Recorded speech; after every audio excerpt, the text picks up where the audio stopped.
Hey, and we're back. We're back with another ghetto thinking tip. Today I'm going to show you something that will help everyone. Everyone has either done a sport and your muscles are sore, or you have arthritis, or you have aching bones, or you're even cold standing at the bus stop, or cold when you go to bed and your feet are cold. Well, I'm going to give you an idea, something that you can do, and it's already right around your home, your house, that you can use that will help, and you don't have to go out, you don't have to swipe that card and charge anything, and you don't have to go out and pay all that money for a heating pad or something. This here is very simple. Now, what it is going to be, it's going to be a heating pad that you can use if everyone has a microwave that you can do it. You don't necessarily have to use it for heat. You can also take it and put it in the refrigerator and have it for cold. So what you need to make this happen is some type of material, which can be scrap material or old clothing garment that you have that you doesn't want, or you can also use a towel.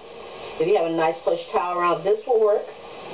Me, I had a shirt, and what I did with my shirt, look at it, I cut it up. I cut it up because it's felt and it feels good, and it made a great thing. It was just laying around for what I used. Another thing that you can use is socks. If you have mismatched socks or socks laying around, these will be a great idea, a great thing to use to make this. In fact, I have several things that leftover mismatched socks will do a great thing for, and I'll show you that later. But right now, this will also work. If you have some old material around, you can cut it in a square, cut it long, cut it in a shape, whichever your fancy. Me, of course, I'm in the squares right now. And so there I did it. 2 layers. You need scissors, I'm sorry. Scissors that our production company just forgot to give to us. They didn't have all our things together once again, but it's quite alright. Thank you very much. I appreciate it. You need scissors. You need some thread because you need to sew this. If you doesn't have a sewing machine, you can do it by hand, but you need to do a double. So, for the filling of our heating bags that we're going to make, you can use rice and beans. All the churches, all the places where you go to get your commodities, they throw you down the beans. So instead of throwing them away, use them for these heating pads.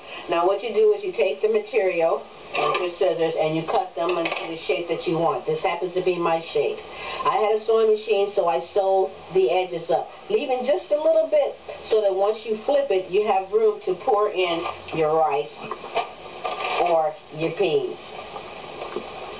I'm sorry, there's a lighting error. 1 pound.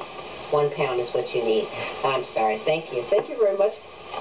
Okay, so anyways, what we're going to do is after we get this cut out, we're going to sew the edges, but you're going to leave just a little bit so when you turn this on the other side, you'll have enough space to pour in what's necessary, the right amount for this. Once you have that, seal it up. And when you do that, you'll come out with something like, remember the towel?